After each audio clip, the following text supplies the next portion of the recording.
ওই কাউন্টডাউন দেন। দাঁড়াও,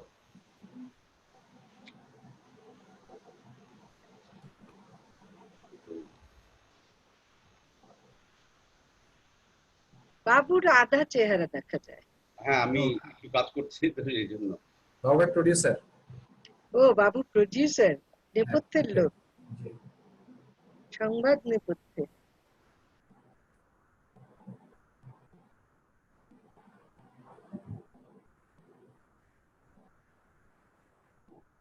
ব্রডকাস্ট।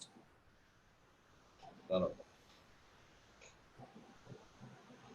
মিরাজ কতজন জয়েন করবে? 150 মতো রেজিস্ট্রেশন করেছে। বাবারে, ঢাকার বাইরেও আছে? জি আছে।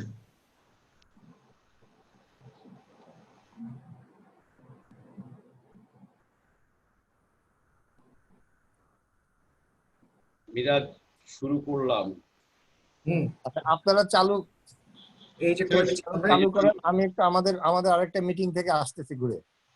আপনি লগড ইন থাকেন?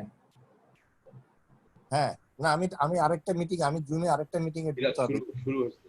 হ্যাঁ শুরু। হ্যাঁ আবার ফেরত আসবেন। জি। সবাইকে স্বাগত জানাচ্ছি এমআরডিআই ওয়েব মিডিয়া ইনস্টিটিউটের কোভিড-19 ওয়েবিনার সিরিজে। আমাদের আজকের ওয়েবিনারের বিষয় হলো অনুসন্ধান এখন এবং তারপর। আমাদের সঙ্গে আছেন কুবরাতুল্লাহ তাহমিনা, তিনি বিশেষ বার্তা সম্পাদক প্রথম আলো। তিনি মিতি আপা নামে আমাদের কাছে বেশি পরিচিত।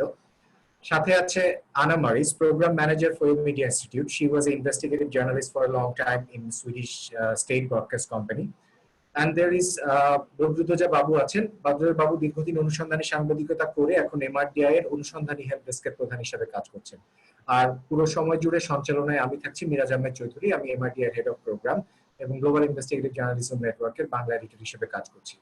আমাদের সাথে আরো আছেন ইনাম আহমেদ, তিনি বিজনেস স্ট্যান্ডার্ডের সম্পাদক। ইনাম ভাই আরেকটি মিটিং থাকার কারণে এই মুহূর্তে বাইরে আছেন, তবে তিনি বলেছেন যে তিনি কিছুক্ষণের ভিতরেই আমাদের সাথে যোগ দিবেন এবং আলোচনায় অংশ নেবেন।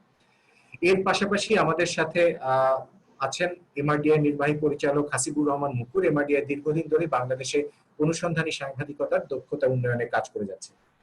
আমরা এই ওয়েবিনারটি এমন একটা সময়ে এমন একটি প্রেক্ষাপটে আয়োজন করেছি যখন বাংলাদেশে করোনা ভাইরাসে আক্রান্তের সংখ্যা বাড়ছে। সারা বিশ্বেই এটি একটি স্মরণকালের অন্যতম বড় মহামারী হিসেবে আবির্ভূত হয়েছে এবং বলা হচ্ছে এটি আমাদের জন্য, সাংবাদিকদের জন্য এই দশকের সবচেয়ে বড় স্টোরি।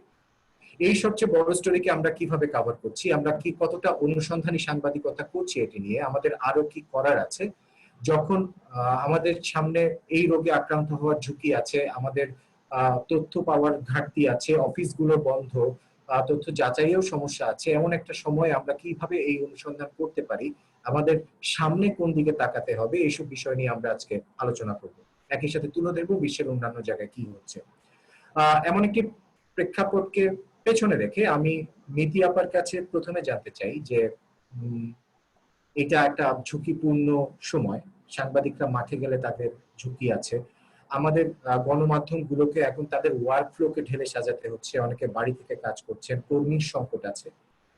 আবার একই সময় মানুষকে তথ্য দেওয়ারও, ভালো তথ্য দেওয়ারও দায় আছে।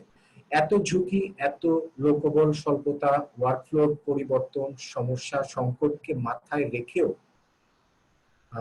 অনুসন্ধানী সাংবাদিকতা কিভাবে করতে হবে বা এই অনুসন্ধানী সাংবাদিকতাটা কি করা জরুরি কিনা, অর্থাৎ ঝুঁকির চেয়ে অনুসন্ধানী সাংবাদিকতার দায়টা আদৌ বড় কিনা, বলে কেন বা কতটুকু? এটা তো অনেক বড় প্রশ্ন এবং অনেক কঠিন প্রশ্ন। অনুসন্ধানী সাংবাদিকতাটা দরকার কেন দরকার? মানুষের এই সময় তথ্যটা খুব জরুরি।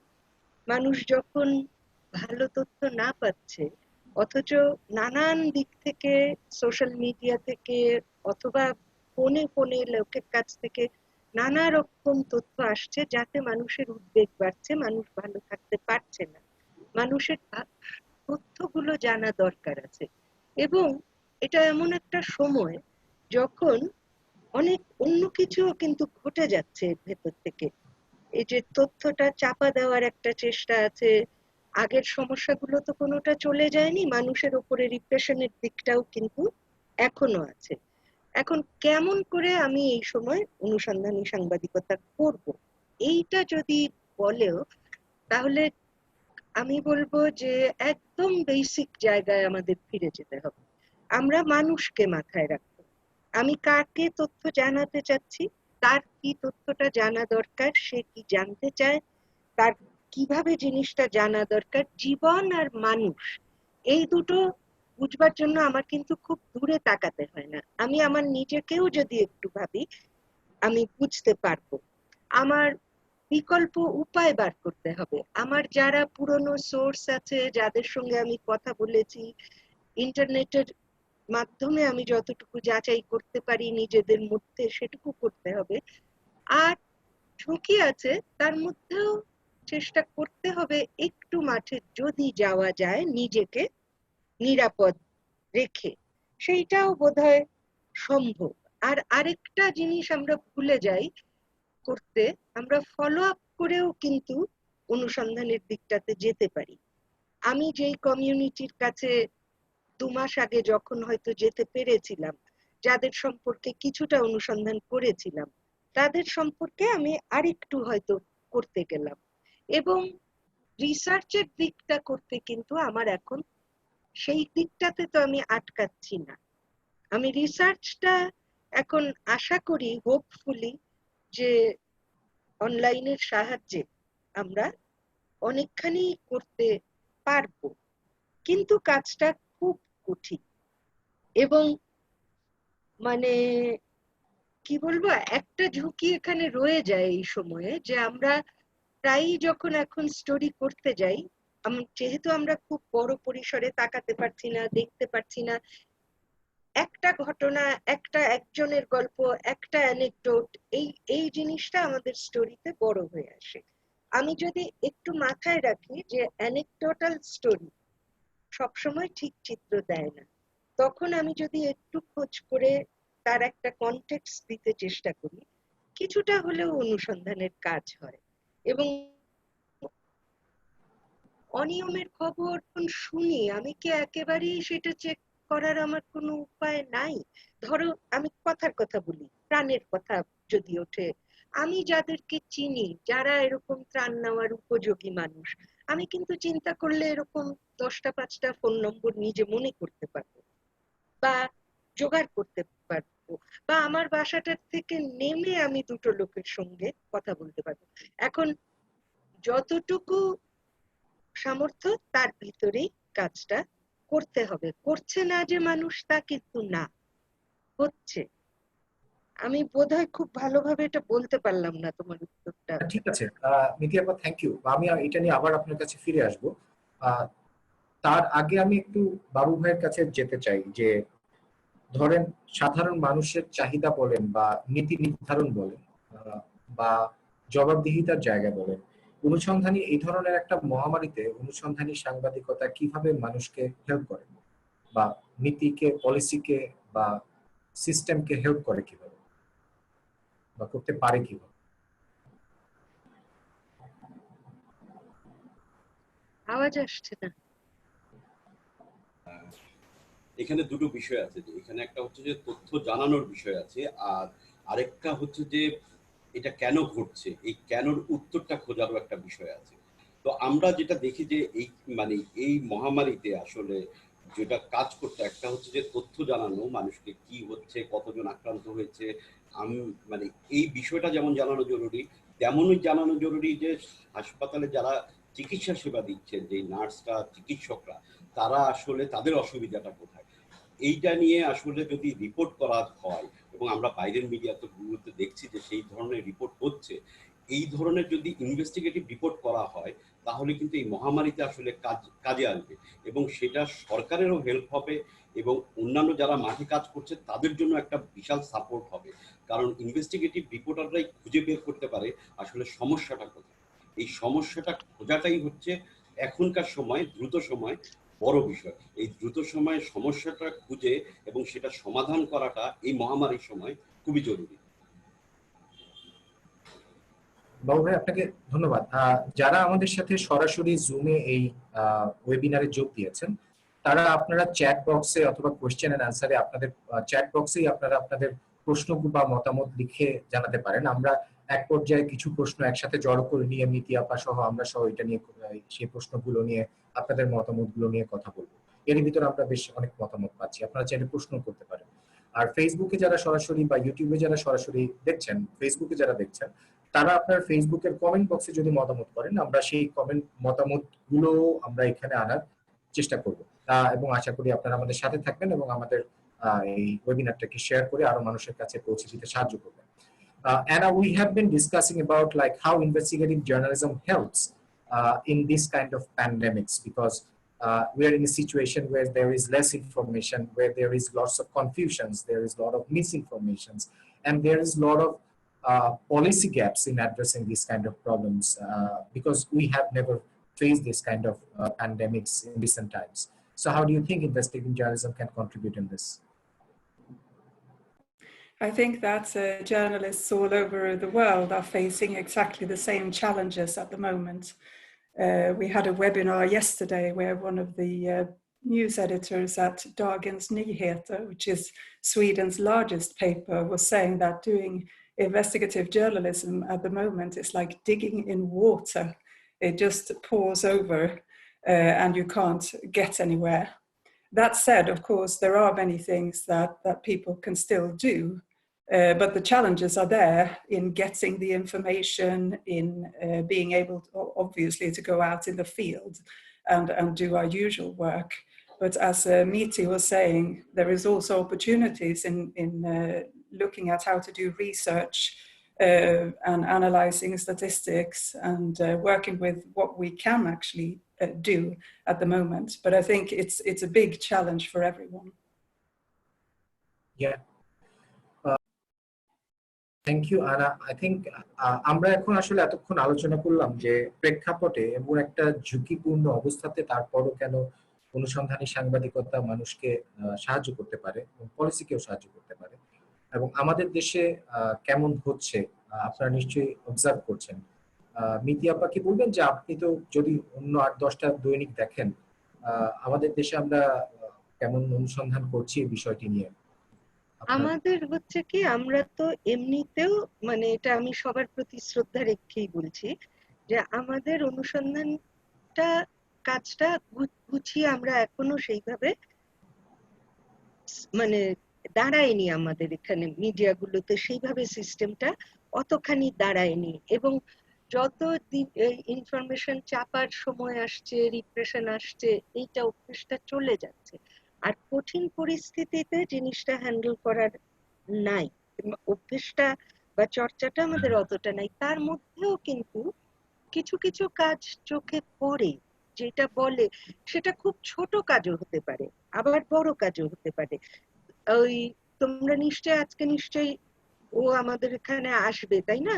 যে ত্রাণের রিপোর্টটা তুমি আমাকে দেখালে, ওটা একটা ভালো রিপোর্ট। আমরা প্রথম আলোতে আমি দেখেছি যে সারা দেশের প্রতিনিধিদের কাছ থেকে টুকরো টুকরো টুকরো টুকরো তথ্য এনে প্রায়ই একটা ওভারঅল বড় পিকচার দেওয়ার চেষ্টা করা হচ্ছে, যেই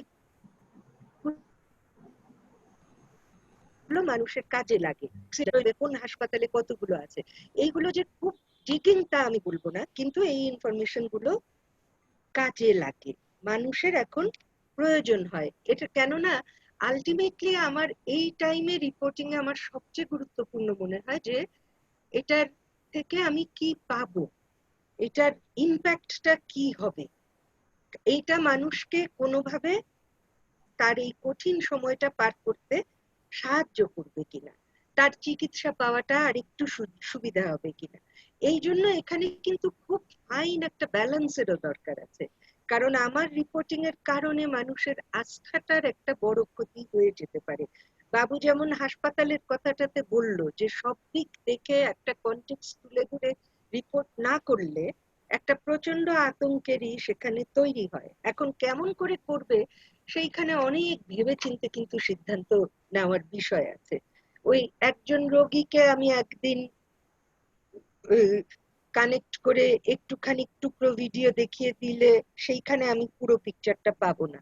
আমার টার্গেটটা রাখতে হবে আমি যেন পুরো কনটেক্সটে পুরো সময়ের সত্যটাকে আনতে পারি, এবং দায়িত্বটা আমার ভুলে গেলে চলবে না। আর এখন আমার মনে হয় কি যে আমি সমালোচনা করি, আমি ক্রিটিক্যাল হব, দেখব, কিন্তু আমাদের প্রত্যেকেরই এখন মাথায় থাকা উচিত যে আমার কাজটার ভিতর থেকে যেন সমাধানের কোন রকম ইঙ্গিত অথবা কোন রকম সিচুয়েশনের ব্যাখ্যা থাকে। আমি কি আরেকটা ছোট্ট জিনিস বলতে পারি? জি আচ্ছা, এইটা আমার কাছে মনে হয় ইনক্রিজিংলি যে পজিটিভ জিনিস, মানুষের এখন যা অবস্থা না, মানুষের সাহস দরকার, সময়টা পার করবার জন্য একটু অন্যরকম সাহস দরকার, যে মানুষের সঙ্গে আছে, পাশে আছে। মানুষের কারেজটা, মানুষ কিভাবে ঘুরে দাঁড়াচ্ছে, মানুষ কেমন করে ক্রাইসিস ফেস করছে, কে কিভাবে এটা অতিক্রম করছে, যদি এটা আমার ইনভেস্টিগেটিভ রিপোর্টিং এর সাধারণ যে আমরা বুঝি পরিসর তাতে নাও পড়ে, this can also be a topic an area to investigate, কারণ ওই জায়গা থেকে যে এইটা এখন মানুষকে একটা সাপোর্ট দেবে। আমি পুরো সাংবাদিকতায় এই টাইমের সাংবাদিকতাটাকেই দেখি যে মানুষের প্রয়োজনের জায়গাটা থেকে। আমরা অনেকক্ষণ ধরেই আলোচনা করছিলাম যে এটা কেন দরকার। এর ভিতরে বেশ কিছু প্রশ্ন এসেছে যে প্রথমত দুটো বিষয় আছে, যে একটা হলো এই রোগের সাথে পার্শ্বিক বিষয় নিয়ে আমি আর কি কি ধরনের রিপোর্টিং করতে পারি, এটি একটা। একটি প্রশ্ন এসছে, ইয়াহিয়া নকিব করেছে, যে সে বলছে যে যখন চারিদিকে এই যে ডিজিটাল সিকিউরিটি একটা মামলা হচ্ছে বা ধরে নিয়ে যাচ্ছে, চাপ আছে, হ্যাঁ, এরকম একটা পরিস্থিতিতে আসলে কি করার আছে? কারণ এখানে একটা বড় বিষয় হলো যে তথ্য যাচাই বাছাইয়ের সতর্কতার একটা বড় বিষয় আছে, কারণ সঠিক তথ্যটা এখানে আমার মনে হয় প্রকাশ হলে এই ধরনের ঝুঁকি থেকে কি একটু রেহাই পাওয়া যায়। তুমি রেহাই হয়তো পুরা পাবে না, কিন্তু তখন তুমি অনেক মানুষকে তোমার পাশে পাবে। তোমার তথ্যটা ভুল হলে তুমি ওই সাপোর্টটাও হারাবে। রেহাই পাবে কিনা এটা বলা কঠিন। ওকে, এই ক্ষেত্রে কি করার আছে? সতর্কতার জন্য, যাচাই বাছাইয়ের ক্ষেত্রে করার জন্য অনুসন্ধানী সাংবাদিকরা কি করতে পারে? আমি বলি যে যে জিনিসটা প্রথমে আমাকে একটু বুঝতে হবে আসলে যে আমি কোন জিনিসটা জানি না। মনে করো যে করোনা ভাইরাস বা কোভিড-19, হ্যাঁ, এটা এটা কিন্তু এটার ভিতরে একটা অনেক বিজ্ঞানেরও বিষয় আছে, হ্যাঁ। সেইটা বুঝা, এই সময়ের চিকিৎসা পদ্ধতি থেকে শুরু করে সবকিছু যে একটা বিশেষ রকম, আমি খুব কথার কথা বলি যে আমরা সাধারণ মানুষরা যখন হাসপাতালে যাই, ভর্তি হই, আমাদের একটা প্রত্যাশা থাকে ডাক্তার আমাদের কাছে আসবেন, নার্স আমাদেরকে এসে এসে দেখে যাবেন, কিন্তু আমি কি আসলে জানি যে আইসোলেশন চিকিৎসাটা কিভাবে করতে হয়? তো আমার মনে হয় নিজের বেসিক জ্ঞানটাকে একটুখানি পোক্ত করা, এই জায়গা থেকে আমাকে শুরু করতে হবে। আর তারপরে যতভাবে পারা যায় চেক করা, আমি না বুঝি কে বোঝেন তাকে খুঁজে বার করে তার সঙ্গে কথা বলা, একজনকে না কয়েকজনকে, কেননা মানুষ এক একজন এক এক জায়গা থেকে এক এক রকম বলে। ওই যে ক্রস চেকিং এর যা বেসিক নিয়ম, সেইটা তোমাকে এখনো করতে হবে, ভ্যালিডেট করা। আমাদের সাথে বোধহয় জেবুন্নেসা আলো যোগ দিয়েছে। আলো হলো বিজনেস স্ট্যান্ডার্ডের কাজ করেছে। সাম্প্রতিক সময়ে আলো একটি অনুসন্ধান করেছে ভালো, সেটি হলো একটি ত্রাণ যখন বিতরণ, পর্যাপ্ত ত্রাণ থাকার পরও কেন সেটি মানুষের কাছে যায় না, এবং সে আরেকটি জিনিস দেখানোর চেষ্টা করেছে, সরকার অনুমোদন দেওয়ার পরও সেটি ছাড় হতে কতদিন সময় লেগে যায় লাল ফিতা দৌরাত্মের কারণে। তো আলো, আপনার কাছে আমার প্রশ্ন হলো, এই অনুসন্ধানটা করতে গিয়ে আপনার তো তথ্য লেগেছে, সোর্স লেগেছে, ডকুমেন্ট লেগেছে, আপনি এবং তথ্যকে যাচাইও করতে হয়েছে, এটা কিভাবে করেছেন সেখান থেকে আপনি নতুন কি জেনেছেন যেটা অন্যদেরকে আপনার জানানো আছে? আচ্ছা, থ্যাংক ইউ মিরাজ ভাই। আমি আসলে আমার ইনভেস্টিগেশনের কাজটা শুরু করেছি প্রথমত আমার বাসার যে হাউস হেল্প তাকে দিয়ে, তাকে ফলো করে, কারণ ত্রাণ পাচ্ছে কিনা আমি রাস্তায় দেখছি অনেক মানুষ ত্রাণ আমাকে কি শোনা যাচ্ছে? হ্যাঁ। আচ্ছা, আমি রাস্তায় দেখছি অনেক মানুষ, কিন্তু এটা আসলে এরা দাবি করছে ত্রাণ পাচ্ছে না। তো এটা আসলে স্পেসিফিক করার জন্য আমি আমার বাসার যে হাউস হেল্প তাকে ফলো করতে শুরু করলাম, তাকে আমি ফোন করতে শুরু করলাম যে সে আসলে পেয়েছে কিনা। সে আমার পাশের একটা বস্তিতেই থাকে, তো সে বলছে যে না, সে পায়নি, কোনো ধরনের কোনো সহযোগিতা পায়নি। তো আমি নিয়মিত করে তাকে ফোন দিচ্ছি যে কবে সে পাবে। তো ফাইনালি সে দেখলাম যে আমরা প্রায় 10-12 দিন হয়ে যাচ্ছে, তারপরেও পাচ্ছে না। তারপর আমরা নিজে তার বস্তিতে গেলাম একবার ভিজিট করতে, যে আসলে সে বলছে যেটা সেটা ঠিক কিনা, আরো কয়েকজনের সঙ্গে ওই বস্তিতে কথা বলতে। তো সেখানে যে আমরা পুরো বস্তির একটা ভিডিও করলাম, সবাই জানালো যে তারা কোনো ত্রাণ পায়নি। তো আমরা যখন এর আগে যখন ও পাচ্ছিল না, তখন আমরা ফোনে ফোনে বিভিন্ন মিনিস্ট্রিতে কথা বলার চেষ্টা করছিলাম যে ত্রাণ যে যাচ্ছে না। ধরেন আমরা রিলিফ মিনিস্ট্রিকে যখন কথা বলি, তখন তারা বলে যে না, আমরা তো ত্রাণ দিয়ে দিচ্ছি, দেখেন আমরা অনেক ত্রাণ দিচ্ছি। যখন আমরা ডিসি অফিসকে দিয়ে দিচ্ছি, ডিসি কে যখন আমরা বলি, তখন বলে হ্যাঁ আমরাও তো ছেড়ে দিয়েছি ত্রাণ। হ্যাঁ, কিন্তু কাউন্সিলরের সঙ্গে যখন কথা বলি, কাউন্সিলর বলে না, আমি তো ত্রাণ পাইনি। তাহলে এখানে প্রবলেমটা কোথায় হচ্ছে সেটা ঠিক স্পেসিফিক করে কথা বলে বের করা যাচ্ছিল না। তো তখন আমরা যেটা করেছি যে আসলে চিঠিটা, মানে রিলিফ যে রিলিজ হয়েছে সেটার একটা চিঠি বের করার চেষ্টা করেছি। হ্যাঁ, এই যে গ্যাপ যে মানুষের কথায় কথায়, সেটা স্পেসিফিক করার জন্য। তো আমরা ফাইনালি একটা চিঠি পেলাম যখন প্রথম যেই রিলিজটা হলো, আমরা দেখলাম যে একটা চিঠি বের করার চেষ্টা করলাম, একটা চিঠি পেলামও, যেটা হলো নর্থ সিটি কর্পোরেশনের আন্ডারে প্রথম 9 তারিখে, অর্থাৎ 26 তারিখ থেকে লকডাউন শুরু হয়েছে, 9 তারিখে ফার্স্ট ডিসি অফিস থেকে একটা চিঠি রিলিজ হয়েছে, 100 টনের একটা খাবার রাইস আর কি অ্যালোকেশন হয়েছে। ওই চিঠি ধরে তখন কিন্তু আমরা বুঝতে পারলাম যে এরা যে আমাদেরকে বলছে যে আমরা তো দিচ্ছি, আমরা তো দিচ্ছি, আসলে তো তারা 9 তারিখে মাত্র রিলিজ করলো ফার্স্ট অ্যালোকেশন। তখন যখন আমরা স্পেসিফিক করে বললাম ডিসি কে যে আপনার 9 তারিখ কেন, আপনার 26 তারিখ থেকে যখন অ্যালোকেশন হচ্ছে আপনি 9 তারিখ কেন দিলেন, ফার্স্ট অ্যালোকেশন আসলো কেন 9 তারিখ? তখন তিনি কিন্তু তখন বলছেন যে হ্যাঁ, আমরা আসলে নিজেরা দিচ্ছিলাম, আর এটা এখানে একটা মিস কোঅপারেশন হচ্ছিল, যে কারণে আমাদের এটা রিলিজ করতে দেরি হলো। তো দেখেন, এর আগে কিন্তু আমরা তাদের সঙ্গে যখন কথা বলছিলাম, তারা কিন্তু স্বীকার করছিল না, তারা কিন্তু বলেই যাচ্ছিল হ্যাঁ আমরা তো দিয়ে দিচ্ছি, আমরা পাচ্ছি, আমরা দিচ্ছি। এই কথার মাঝে যে ফাঁক আছে, সেটা কিন্তু আমরা যখন চিঠি হাতে পেলাম, যখন চিঠি ধরে বললাম 9 তারিখে কেন আপনার ফার্স্ট অ্যালোকেশন গেল, তখন উনি বললেন যে আমাদের একটু কোঅপারেশনে গ্যাপ ছিল, যে কারণে আমাদের এটা রিলিজ হতে দেরি হয়েছে 9 তারিখে। উনি স্বীকার করলেন যে আমাদের গ্যাপের কারণে এটা 9 তারিখে রিলিজ হয়েছে। আচ্ছা, আমরা 9 তারিখ থেকে এবার ফলো করতে শুরু করলাম, এটা কবে আসলো ওয়ার্ড কাউন্সিলরের হাতে। এই চিঠিটা মুভ হলো, দেখেন 26 তারিখ থেকে তারা রিলিফ মিনিস্ট্রি অ্যালোকেশন করা শুরু করেছে, সরি 26 না 23 তারিখ থেকে বেসিক্যালি তারা শুরু করেছে। হ্যাঁ, সেইটা 9 তারিখে ফার্স্ট অ্যালোকেশন হলো 100 টন মাত্র। সেইটা সিটি কর্পোরেশনে গেল 10 তারিখে, সিটি কর্পোরেশন থেকে 12 তারিখে গেল জোনাল অফিসের কাছে, সেখান থেকে ওয়ার্ড কাউন্সিলর ফার্স্ট রিলিজটা পেলেন 15 তারিখে, অর্থাৎ এর মধ্যে 21 দিন চলে গেছে এই একটা চিঠি পৌঁছাইতে। ঠিক আছে, তো এটাই যখন আমরা এটা নিয়ে যখন আমরা ফাইনালি কথা বলতে গেলাম, তখন তারা বলছেন যে হ্যাঁ আমাদের একটু কোঅপারেশনের গ্যাপ আছে। তখন আমাদের ফার্স্ট ইনফরমেশন এই নিউজের ছিল যে এই আমলাতান্ত্রিক জটিলতার কারণে এখনো রিলিফ পৌঁছায়নি, কারণ 15 তারিখে যখন ওয়ার্ড কাউন্সিলর পেলেন, তখনও কিন্তু উনি ডিস্ট্রিবিউট করতে পারেননি, কারণ ওনার হাতেও 3 দিন সময় লাগবে এইটা প্যাকেট করতে।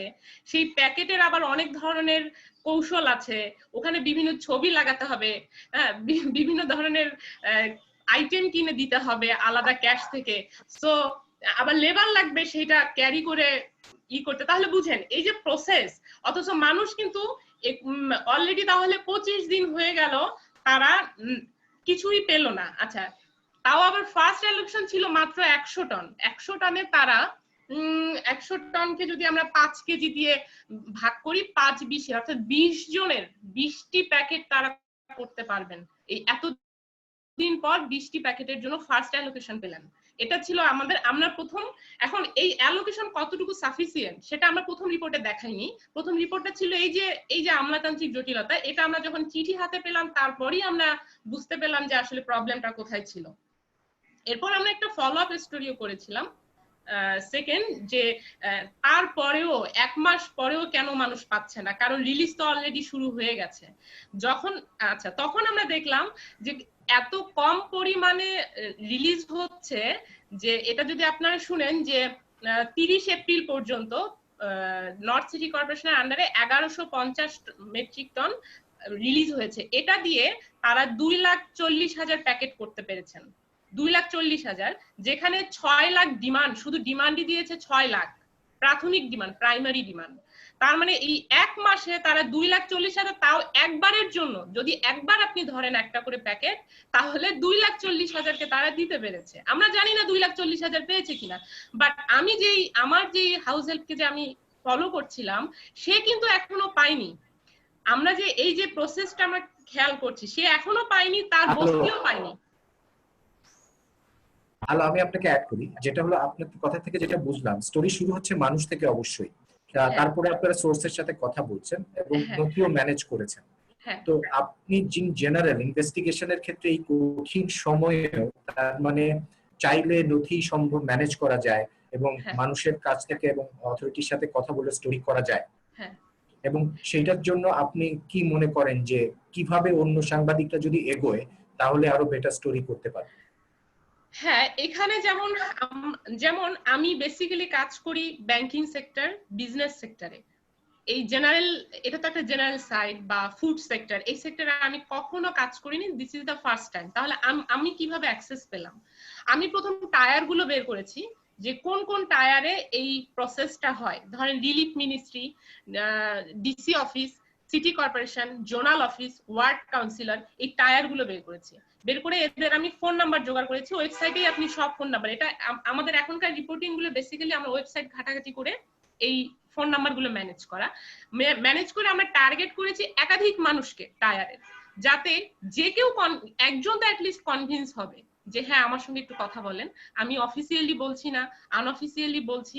হয়তো একজন কোঅপারেট করলো না, আরেকজন করলো। আমরা আসলে কাজটা এভাবে করছি, যেহেতু কেউই আমাকে চেনে না এদের, এই টায়ারে আমি কোনোদিন ঢুকিই নাই, ফার্স্ট টাইম।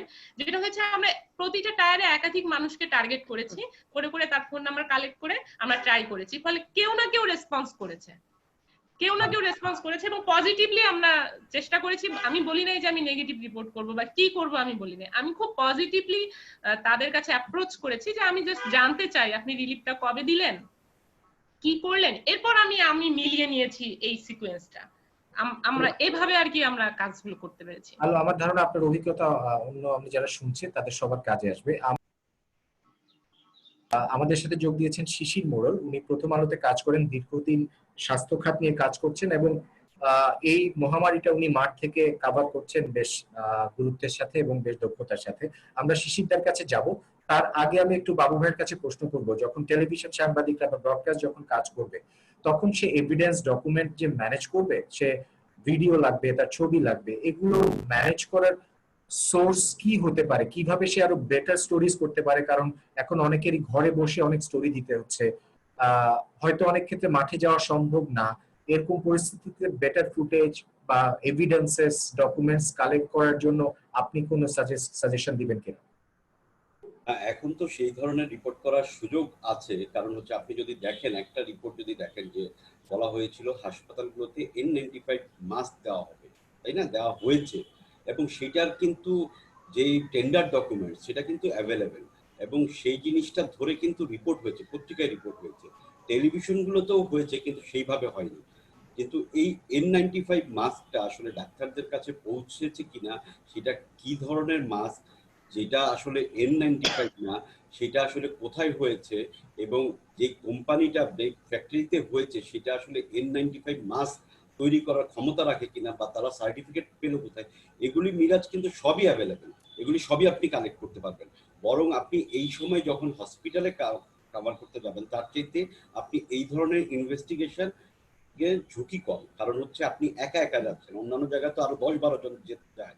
আপনি যদি এইটা সার্চ করেন যে হসপিটালগুলোতে আসলে N95 মাস্কের জায়গায় সেটা গিয়েছে কিনা, আমি খুব অবাক হয়ে যাই দেখলে যে N95 মাস্ক নিয়ে রিপোর্ট হয়েছে, হসপিটালগুলোতে যায়নি। আপনি জানেন যে মুগদা জেনারেল হাসপাতালের যিনি ডিরেক্টর আছেন এবং ডাক্তার আছেন, ওনারা কথা বলেছেন যে তারা যেই মাস্কটা পেয়েছেন সেটা N95 না। পরবর্তীতে সিএমএসডি থেকে বলা হলো যে এটা আসলে ভুলবশত চলে গেছে, মানে প্যাকেটের গায়ে N95 লেখা কিন্তু এটা ভুলবশত চলে গেছে। এত বড় ভুলটা কিভাবে হলো?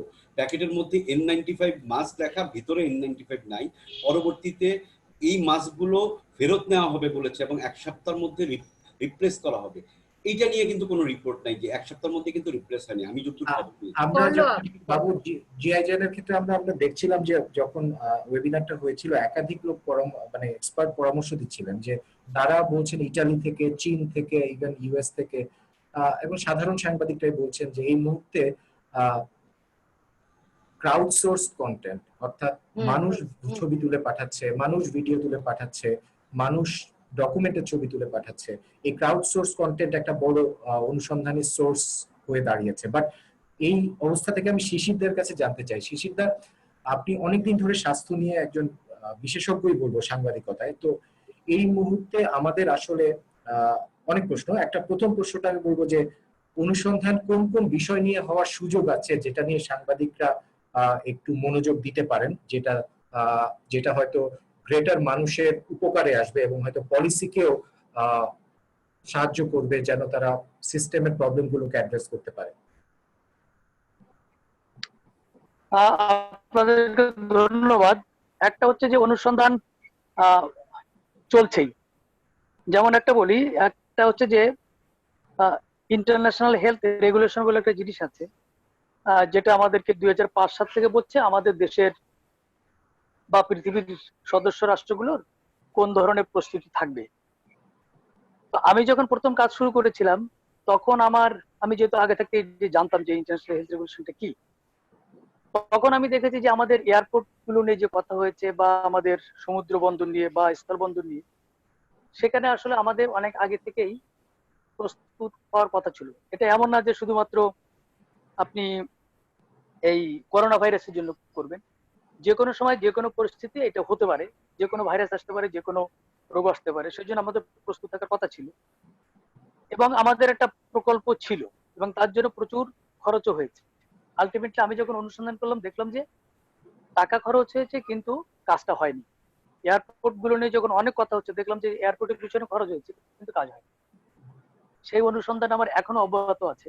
যে কাজগুলো 2017 সালে শুরু হয়েছিল সেই কাজ 2019-এ শেষ হয়নি, সেই কাজে আবার নতুন করে টাকা দেওয়া হচ্ছে এবং সেই সমস্ত কাজ করার জন্য এখন করোনা ভাইরাসের জন্য যে সমস্ত প্রজেক্ট হচ্ছে সেই প্রজেক্টে আবার সেই সমস্ত টাকা দেওয়া হচ্ছে। এটা আমার অনুসন্ধানের ভিতরে আছে।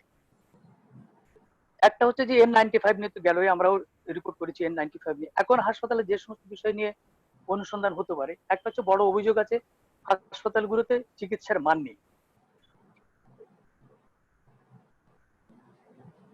চিকিৎসকরা চিকিৎসা সেবা দিচ্ছেন কি দিচ্ছেন না অনেক বিতর্ক হয়েছে, কিন্তু এখন আমার অনুসন্ধানে একটা বড় বিষয় হচ্ছে চিকিৎসার মান নেই। আপনি হঠাৎ করে রুগী, আগে 1-2 জন করে রুগীকে আপনি আরোগ্য লাভ করেছে বলে ছেড়ে দিচ্ছিলেন, এখন একদিনে 100-200 করে ছাড়তেন, একদিনে আপনি 800 ছেড়ে। কিসের ভিত্তিতে? সেটা অবশ্য এখন আমার অনুসন্ধানের ভিতরে আছে। আর যেটা দেখা যায় সেটা হচ্ছে যে প্রচুর কেনাকাটা হচ্ছে। যেমন আপনার একটা হচ্ছে যে 2000 বেডের একটা হাসপাতাল হচ্ছে বসুন্ধরা কনভেনশন সেন্টার, সেখানে হচ্ছে, সেখানে কেনাকাটা কি হচ্ছে। এখন এখানে কেনাকাটার থেকে সব থেকে বড় অনুসন্ধানের বিষয় হচ্ছে যে আমরা যে সেবাগুলো দিচ্ছি সেগুলো আসলে মানসম্পন্ন হচ্ছে। এগুলোর জন্য রিপোর্টারের আসলে টেকনিক্যাল ক্যাপাসিটি একটু কম থাকে, এই জন্য দরকার হয় হচ্ছে আপনার বিশেষজ্ঞদের সহায়তা। এখন বিশেষজ্ঞরা দেখবেন মোট 3-4টে কমিটিতে বিশেষজ্ঞরা মোটামুটি এই বিষয়গুলো বোঝেন, এরকম 3-4টে কমিটিতে সমস্ত বিশেষজ্ঞরা চলে গেছেন। তাদের কাছ থেকে ঠিক তথ্য পাওয়া একটু কঠিন হয়ে গেছে। কিন্তু আমি বলবো না যে একেবারে অন্য যে কোনো সময় থেকে, যেমন আমি আগে অনেক জায়গায় যেতে পারতাম, এখন যেতে পারছি না। আমাদের একটাই মাত্র উপায় আছে যে আবার টেলিফোন সংবাদগুলো নেওয়া, কিন্তু ডকুমেন্ট জোগাড় করার ক্ষেত্রে একটু কঠিন হয়ে গেছে, কারণ অনেক সময় রিস্ক হয়ে যায় যে আমি কিভাবে কাজটা করবো, এটা ঠিক হচ্ছে কিনা। আমি বুঝতে পারছি যে যা করছি সেটা ঠিক আছে, কিন্তু ভয় করে যদি কোনো ভুল হয়ে যায়। এটা একটা আমি অন্তত এই দ্বিধার ভিতরে আমি আছি যে যে কাজটা আমি সবসময় করছি সেটা আমি আগে যতটা আত্মবিশ্বাস নিয়ে করতে পারতাম, যেহেতু ডকুমেন্ট গুলো আগের মতো পাচ্ছি না, সেটা আমি আসলে করতে পারবো কিনা। তার মানে দাদা এটা পরিষ্কার যে এখন একটা বড় বিষয় হলো যে অনেক কিছু আমি চাইলেও করতে পারবো না, কাজে আবার অনেক কিছু আমি করতে পারবো। কিছু জিনিসের জন্য আমাকে হয়তো অপেক্ষা করতে হবে, যেটা হয়তো সামনের স্টোরি হবে, যখন আমার অফিস গুলো খুলবে, যখন ডকুমেন্ট গুলো মোর অ্যাভেলেবল হবে। কিন্তু এখন যে অনুসন্ধানগুলো আমরা করব বা করতে চাই, যেমন সেই সব ক্ষেত্রে একটা রিপোর্টার নিজেকে সেফ রেখে, কারণ ঝুঁকিটাও তো বড়, তার নিজের জীবনকেও বাঁচাতে হবে, নিরাপদ থাকতে হবে, সেফ থেকে ভালো রিপোর্ট করার জন্য আপনার পরামর্শ কি হবে? কারণ আপনি তো মাঠেও কাজ করছেন। একটা পরামর্শ হচ্ছে, যেমন আমি যখন যক্ষ্মা নিয়ে কাজ করতাম, সেই আমি যক্ষ্মা নিয়ে কাজ করার সময় একটা বিশেষ ধরনের মাস্ক ব্যবহার করতাম, N95। সেটা 11, 12, 13, 14 সালে আমি ব্যবহার করেছি। আমি যখন করোনা ভাইরাসের সময় যখন প্রথম কাজ করা শুরু করলাম, যখন আমি বুঝলাম যে স্বাস্থ্য ঝুঁকি বাড়ছে, তখন আমি এই মাস্কটা ব্যবহার করতে, এবং সবাই খুব অবাক হতো, ইভেন ডাক্তার, যে এই মাস্কটা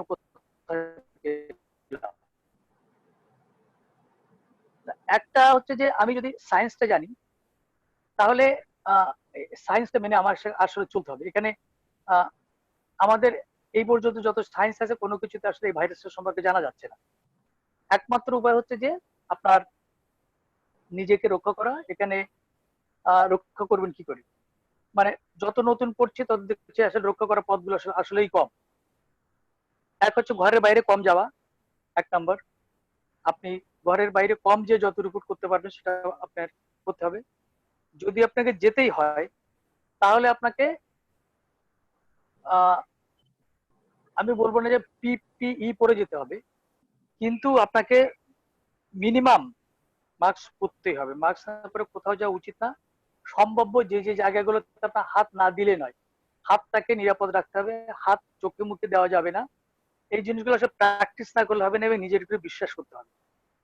যখন আমরা কিভাবে রিপোর্ট করব, এই সময়ে এই সিদ্ধান্তের ভিতরে আমরা যখন গেলাম, তখন আমি দুটো উদ্যোগের সঙ্গে জড়িত ছিলাম। যারা হেলথ রিপোর্ট করে তাদেরকে নিয়ে অন্তত দুটো মিটিং করেছিলাম। একটা জায়গাতে WHO প্রতিনিধিদেরকে এনেছিলাম, যে এই সময় সাংবাদিকেরা রিপোর্ট করতে গেলে কি করবে। সেই জায়গাতে আপনার রিপোর্ট নিয়ে আলোচনা হয়েছিল, যে সেটাও আমরা আলোচনা করেছিলাম। আপনি একটা লেখা লিখেছিলেন। আমরা অন্তত দুটো অনুষ্ঠান করেছিলাম, যে সাংবাদিকরা কিভাবে নিরাপদ থাকতে পারে। এখন এটা নিজে বিশ্বাস করতে হবে, মানতে হবে, নিজে পড়তে হবে, ভাইরাসটা সম্পর্কে জানতে হবে, এবং মাস্ক পরতে হবে। বাইরে গেলে যত রকম নিরাপত্তা থাকা দরকার থাকতে হবে। এই আপনি যদি নিরাপদ থাকার ব্যাপারে যত্নবান হন, তাহলে আপনি নিরাপদ থাকবেন। যেটাকে যারা হেলাফেলা করছে, তারা নিজেদের কাছে নিরাপদ রাখছেন। দাদা আমি আপনার কাছে আরো একবার আসবো। জি, আমাকে এখনই ছেড়ে দিতে হবে। আচ্ছা, আপনার দাদা আরেকটা প্রশ্ন করি, যে আপনি যখন স্বাস্থ্য নিয়ে অনুসন্ধানের ক্ষেত্রে, এখন একটা পর্যায়ে চলছে, এখন রোগের বিস্তার আছে, এখন ইমিডিয়েট নিড, ত্রাণ, চিকিৎসা, এগুলো একটা বিষয় রিপোর্টিং। সামনে আপনি অনুসন্ধানের কোন ক্ষেত্রগুলো দেখতে পান, যেটাতে এখনই সাংবাদিকটা যেটার জন্য প্রস্তুতি নিতে পারে?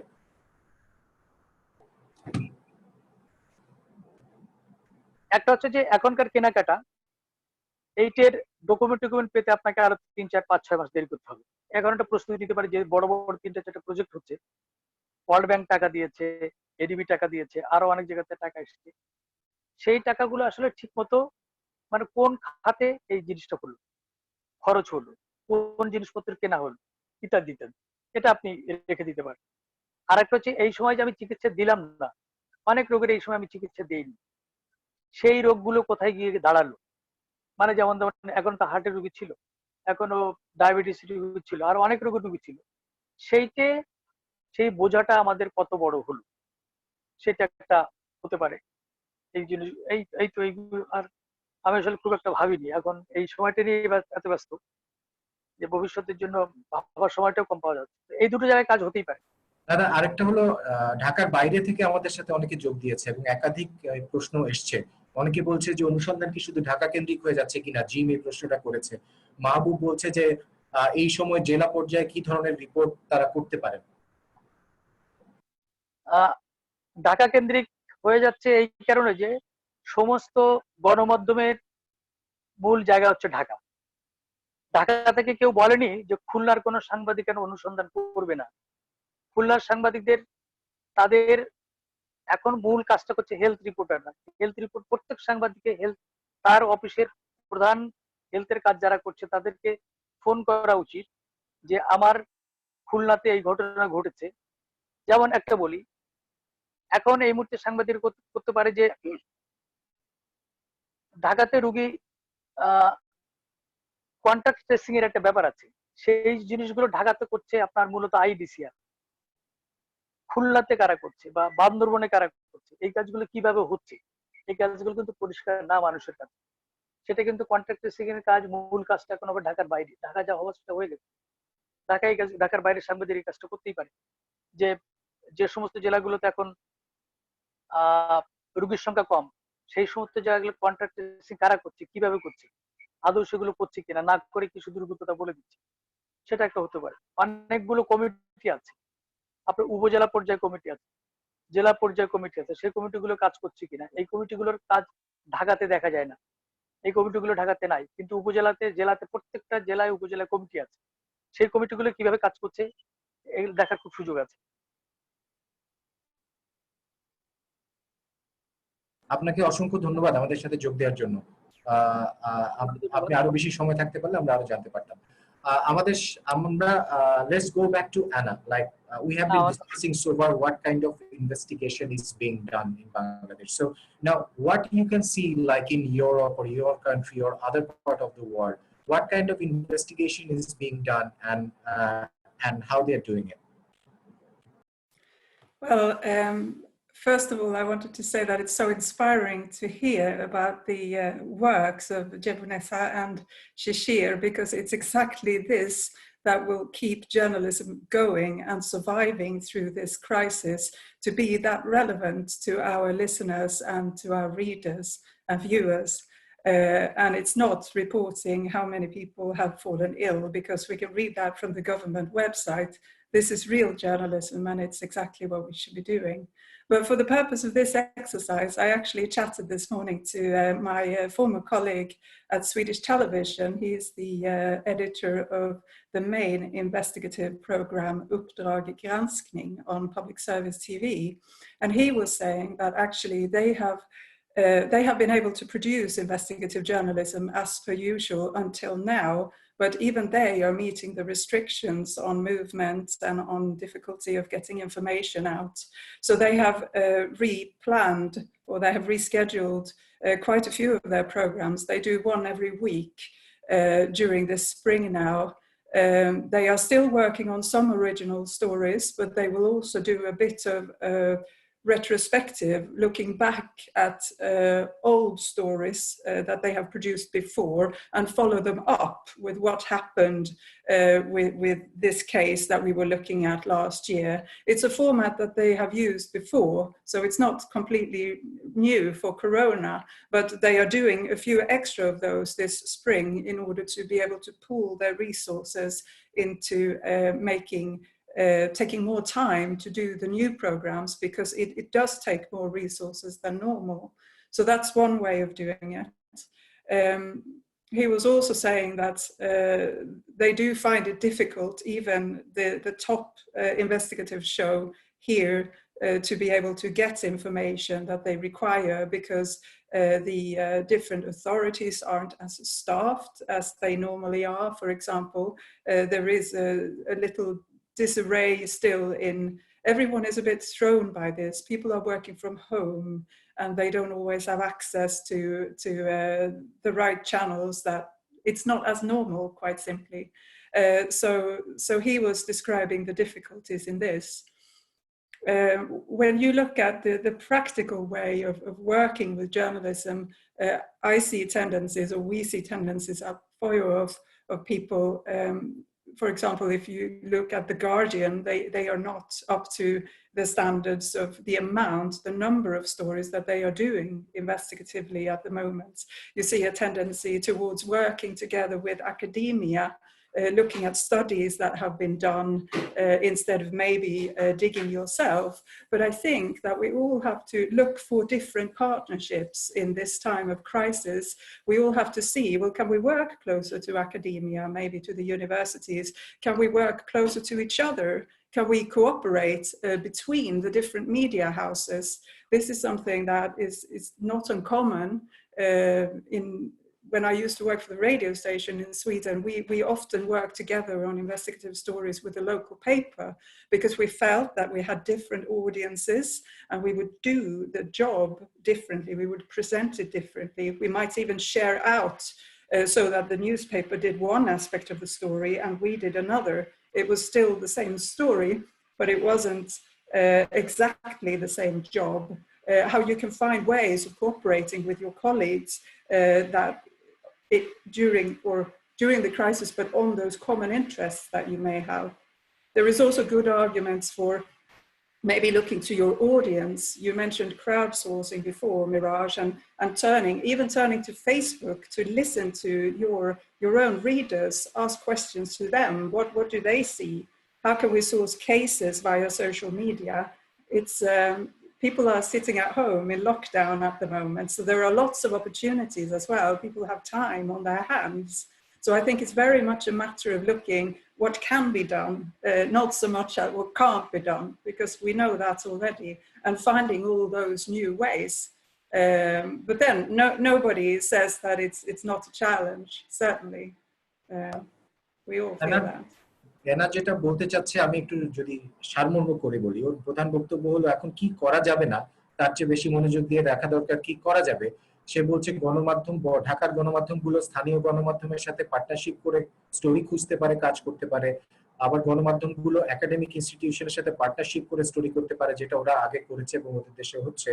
সে এটাও বলেছে যে সে যেখানে আগে কাজ করতো সেখানে তারা পুরনো স্টোরিগুলোকে আবার ফলো আপে নিয়ে আসছে এই সময় নতুন করে। এবং সে বলছে আরেকটা স্টোরির বড় উৎস হয়ে দাঁড়িয়েছে ফেসবুক এবং সোশ্যাল মিডিয়া, কারণ মানুষ ঘরে বসে এখন সোশ্যাল মিডিয়া ইন্টারাকশন অনেক বাড়িয়ে দিয়েছে।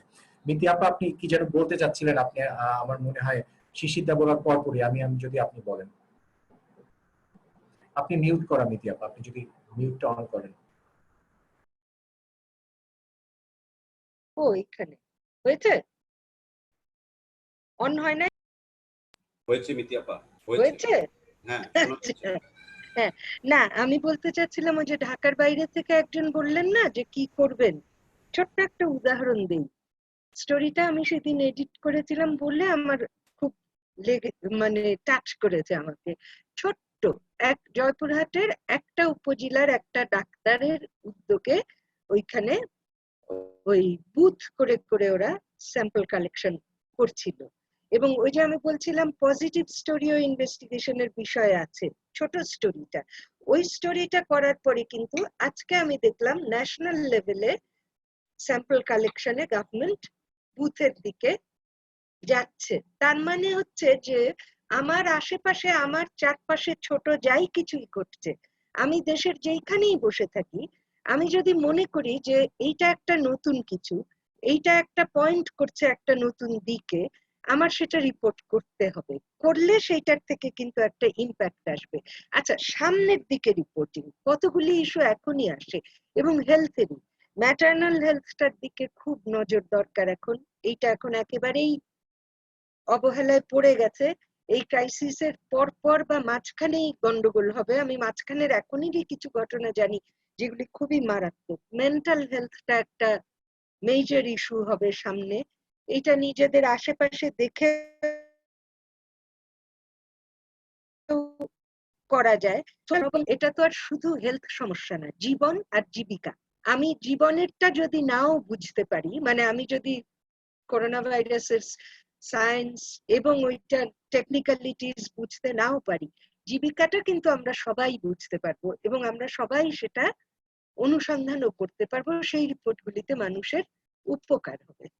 এইটাই আমার মনে হয়েছিল। আর আলোর থেকে একটা জিনিস আমি আবারও হাইলাইট করে পয়েন্ট করতে চাই, লেগে থাকা। এইটা হচ্ছে ইনভেস্টিগেটিভ জার্নালিজমের একটা একদম গোড়ার কথা। আমি ছাড়বো না, আমি ভাববো যে কোনো না কোনো ভাবে আমার টার্গেট এটা করা, এখন আমি যেইভাবে হোক চেষ্টা করব কিভাবে আমি ওখানে পৌঁছাতে পারি। এইটা যে যার মনে থাকবে সে কিন্তু যেতে পারবে। আর নিজের খুব কাছে থেকে, চ্যারিটি বিগিনস এট হোম, বাসা থেকে তুমি শুরু করো। তোমার নিজের লাইফের প্রবলেমটা থেকে, তোমার যারা কাজ করে তোমার বাসায় 10 বছর, আমি তো এখন ওই লোকদেরকেও ফোন করি যে আমার বাসায় 10 বছর আগে হয়তো আমার হাউস হেল্প ছিল। এরা প্রত্যেকে কিন্তু ইম্পর্টেন্ট সোর্স হতে পারে, প্রোভাইডেড তোমার মাথায় ক্লিয়ার থাকে তুমি কি খুঁজছো এবং তোমার কনভিকশন থাকে যে আমি লেগে থেকে এটা বার করবো। আজকে না পারি কালকে পারবো, কালকে না পারি 10 দিন পরে পারবো, কিন্তু আমি করবো।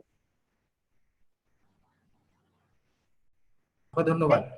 আমরা ঢাকার বাইরের স্টোরি নিয়ে কথা বলছিলাম, আমাদের সাথে যোগ দিয়েছে এখন সুবল বড়ুয়া। সুবল বড়ুয়া দেশ রূপান্তরে কাজ করেন এবং উনি সম্প্রতি একটা স্টোরি করেছেন যে ইলিশ মাছ আনতে ট্রেন গিয়েছে চাঁদপুরে, বিশেষ ট্রেন।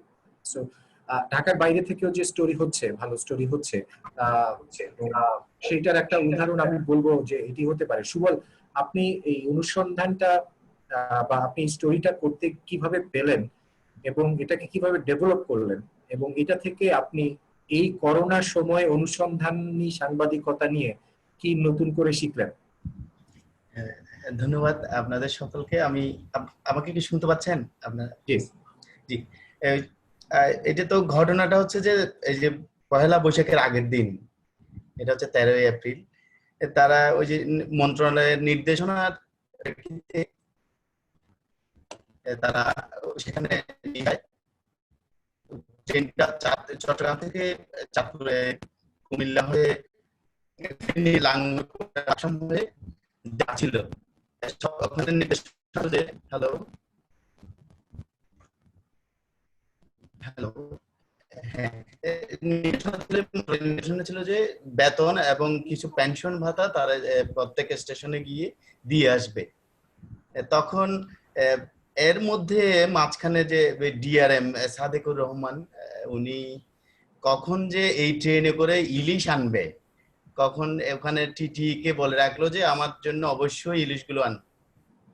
এখন ওই যে ট্রেনটা যখন লাকসাম স্টেশনে গেল, ওখানে প্রায় 25 জন কর্মচারী ছিলেন ওখানে। ওই যে স্টেশন ওমর ফারুক মহোদয় একজন ছিলেন।